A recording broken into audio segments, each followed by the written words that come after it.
মানুষ মারা গেলে তার দেহ মাটির নিচে চলে যায়, কিন্তু তুমি কি কখনো ভেবে দেখেছ মৃত্যুর পরে আমাদের রূহ কোথায় যায়? ইসলাম বলে মৃত্যু মানে সবকিছুর শেষ নয়, বরং তখনই শুরু হয় বারজাখের জীবন। আল্লাহ তাআলা বলেছেন কুরআনের সূরা মুমিনুনে, মৃত্যুর পর মানুষের সামনে থাকে বারজাখ, যা কিয়ামত পর্যন্ত চলতে থাকবে। রসূল সাল্লাল্লাহু আলাইহি ওয়াসাল্লাম আমাদের জানিয়েছেন, যখন একজন মানুষের মৃত্যুর সময় আসে তখন ফেরেশতারা তার কাছে অবতরণ করেন। যদি সে নেককার মানুষ হয় তাহলে তার রূহ খুব সহজে বের হয়ে আসে, যেন পানির ফোঁটা পাত্র থেকে বের হয়ে যায়।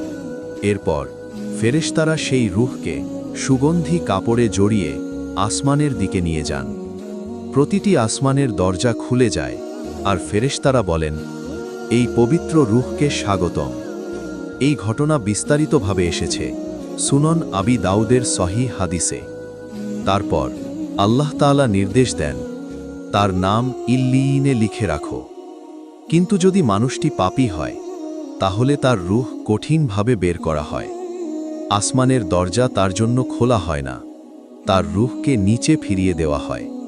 আর সেখান থেকেই শুরু হয় কবরের জীবন ও প্রশ্ন।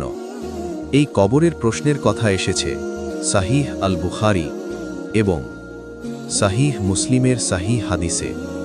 তাই মৃত্যুর আগেই আমাদের নিজেদেরকে প্রশ্ন করা উচিত, আমাদের আমল কি এমন যাতে আমাদের রূহ শান্তিতে যাবে?